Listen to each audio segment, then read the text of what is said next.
Hey guys, Brad from Watermart here, out on site for another Top Tip Tuesday. This week I thought I'd go through foot valves and why foot valves are important and some things we can do to make our foot valves operate better. So one of the questions we quite often get is my pump won't pump water. Why is that doing it? So it's really critical that if you're pumping out of a river or a dam or something where the water source is below your pump, that you've got a foot valve on that suction line. So your traditional foot valve looks something like this. It's generally got a one-way valve inside it that allows that water to stay in the pipeline even when the pump's not working. So it keeps that pipeline full and always charged, ready to go when the pump kicks in. So when you first set up your pump, really critical to make sure that pipeline's full and that the one-way valve here is shut in properly. Most of these will have a screen on the end. The idea of that is to keep all the rubbish out of the screen. Now, big problem we have with your traditional foot valves, that sits in the mud, blocks up the screen. All of a sudden, your one-way valve's jamming open. The water runs back out whenever the pump stops the pump from working correctly. So one of the easy ways to fix that is put a float on your foot valve or use a float-in foot valve. So what that does is holds that up at water level so that it's not sitting down in the mud. Really good way of being able to just get that water source up out of the mud so it doesn't jam that little clacker inside your foot valve. Problem with that, you still have a very small surface area. So sticks, slime, algae, that sort of stuff will build up around that and block your water source off, which over time will cause the pump to run dry.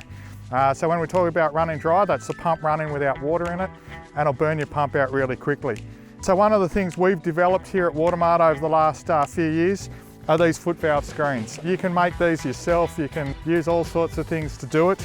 The advantage we've found with this is you're going from a very small surface area to quite a large surface area. So these are quite big, they float on the surface, means that a small twig's not going to jam that screen up.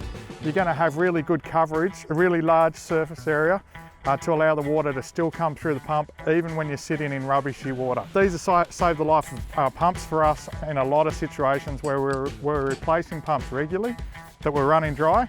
Just the extra surface area has allowed us to be able to pump out of some quite nasty water sources and still be able to maintain our prime because we're not getting sticks and mud caught in the screens and caught in the clackers. So really important that you've got a foot valve on your pump.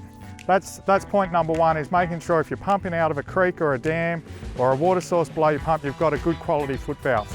Second thing is look at getting that up out of the mud with a float or some form of float-in foot valve that'll just keep it out of the mud.